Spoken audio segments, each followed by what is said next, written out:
Hello guys, I welcome you to another episode of Learning. Today we're going to have a wrap-up of what we've had in our previous classes on the grammatical names and functions of a noun clause. To start with, in our previous classes we were able to consider the various functions of a noun clause, such as the subject of the verb, the object of the verb, the subject complement, the object complement, object of the preposition, and subject appositives. And today we are going to consider the remaining functions of a noun clause. The two functions left yet to be covered, having considered the four other functions of a noun clauses. And as a result, we'll be looking at object of the preposition and subject appositives.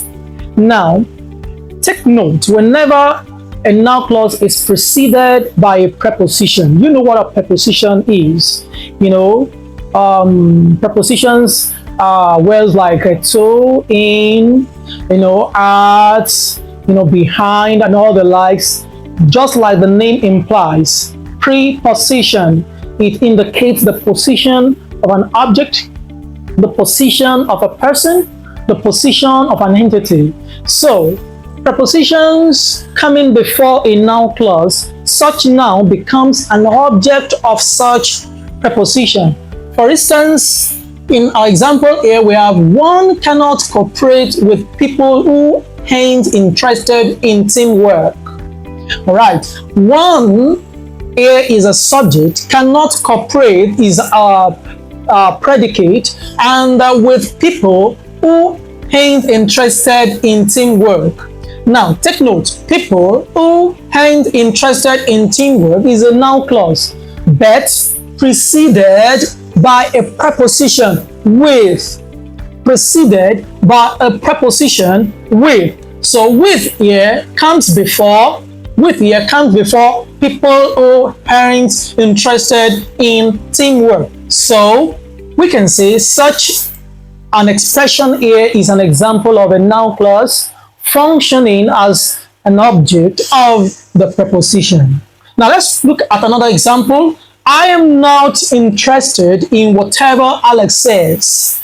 I am not interested in whatever Alex says. Now, I here is our subject. I'm not here is our predicate, our verb.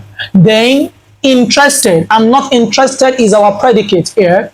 In whatever Alex says. Remember I said a noun clause answers the question what. I am not interested in what? In whatever Alex says. One cannot cooperate with what? With people who aren't interested in teamwork. Now, take note of whatever Alex says. This is an example of WH clause as mentioned in our previous class. All right? Okay. Now, but this WH clause is preceded by what? A preposition in. It's preceded by a preposition in. So, we say such noun clause is an object of the preposition. Am I clear? All right. Now we move to the next aspect, which is subject appositives. The word appositive means additional information. When we're considering the rules of Concord in our previous videos, for those who were not available then, you can visit our previous videos to check what an appositive is. However, I'm still going to make an emphasis on it. An appositive means additional information. That is, aside the information given, we are trying to buttress the information given. We are trying to give you further information about the information given.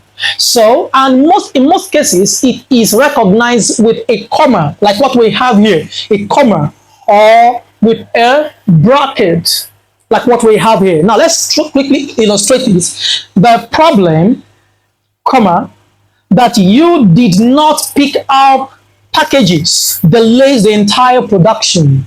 Now, what is our subject here? Our subject begins the sentence, which is the problem. It begins the sentence, the problem. Next with a comma, that you did not pick up packages. Speaks more about the subject. So it becomes subject appositives because it provides additional information about the subject, the problem. So remind you, I said an appositive is recognized with a comma or with a bracket. Let us look into the one represented with a bracket. Mr. Kingsley, the chairman of the occasion, was honored. Mr. Kingsley here is our subject, right? Now we have our bracket here, the chairman of the occasion, gives us further information about Mr. Kingsley was honored. However, the chairman of the occasion here, though, is an appositive to the subject, but it is a phrase, not a clause. So here I'm just trying to illustrate what an appositive is. An appositive gives further information about the subject here. So that is why we call it subject appositives. That is a further information about the subject, Mr. Kingsley, and the problem. So take note also that what we have here, the problem, that you did not pick up packages,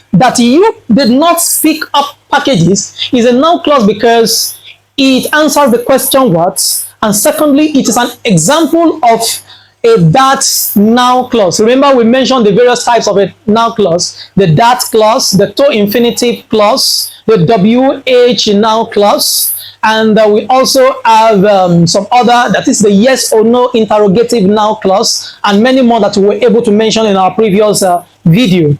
You can revisit those videos and watch again. So this is an example of a that clause under the types of a noun clause, and here it is an appositive to the subject. So far so good. We've been able to consider all the various types of a noun clause and the functions of a noun clause, how to recognize noun clauses in sentences, and how to answer questions related to noun clause and the various functions. But before we end this class, here is a revision question. Remember, I said a noun clause performs 6 basic functions: subject of the verb, object of the verb, subject complement, object complement, object of the preposition, and subject appositives. And today we were able to consider the 2 left here, which is object of the preposition and the subject appositives. Now, here is a question. What led to this alarming situation is yet unknown. What led to this alarming situation is yet unknown. Now, remember, this is an example of WH noun clause. So because it begins with WH word. And now we have what led to this alarming situation. Remember, what comes after is a verb. It's a verb. And remember that what we have here begins the sentence. What led to this alarming situation is our subject because it begins the sentence. And now the next is our verb, yet unknown. So what is the grammatical name? We know what the grammatical name should be. The grammatical name here is noun clause. So in case you come across such in your exams, in any of the questions, remember that it answers the question what? How does it answer the question word? What is yet unknown? What led to this alarming situation? So our grammatical name here is noun clause. Why is it a clause? Because it is a group of words that has a subject and also a verb. Where is the verb there? What led is a verb there. So what led to this alarming situation? So the verb there indicates that it's a clause. It has a subject, it has a verb, so it is a clause. Now the grammatical name here is a noun clause. What is the grammatical function? The grammatical function is, since it is a subject here, it begins the sentence, then it is subject of the verb. Subject of the verb. There is nothing like subject of the sentence. There is nothing like object of the sentence. We can only have subject of the verb or object of the verb. But based on what we have here, it begins the sentence, it serves as a subject, and then it is the subject of the verb. I believe this class is clear enough. Join me in our next class as we also delve into some other aspects of grammatical names and functions. most importantly, we have been able to consider the noun clause and the functions of a noun clause. In our next class, we shall delve into adjectival clause and the function of an adjectival clause. Till then, I remain the amazing instructor.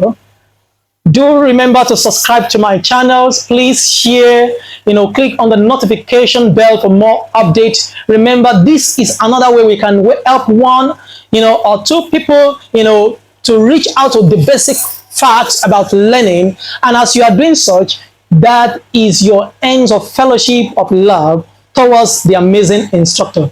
Once again, I remain yours. Bye